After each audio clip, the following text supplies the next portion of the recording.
চুনো মাছের চচ্চড়ি ঝাল তো অনেক খেয়েছেন।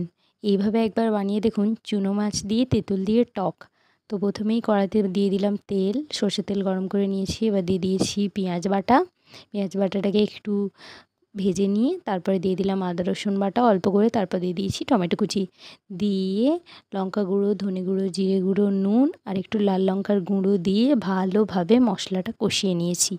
মশলা কষানো যখন হয়ে যাবে তখন দিয়ে দিয়েছি ভেজে রাখা পুকুরের টাটকা চুনো মাছ। দিয়ে একটু ভালো মতো মিশিয়ে নিয়েছি। তারপরে দিয়ে দিয়েছি তেঁতুল গোলানো জল। তেঁতুল গোলানো জলটা দিয়ে একবার ফুটে উঠলেই নামিয়ে নিলেই রেডি হয়ে যাবে আমাদের চুনো মাছের টক। খেতে খুবই সুস্বাদু হয়। গরমকালে দুপুরে গরম গরম ভাতের সাথে খেতে খুবই ভালো লাগবে চুনো মাছের টক। আশা করছি ভিডিওটা খুবই ভালো লাগবে। লাইক, শেয়ার, সাবস্ক্রাইব করতে ভুলবেন না। দেখা হবে পরের ভিডিওতে।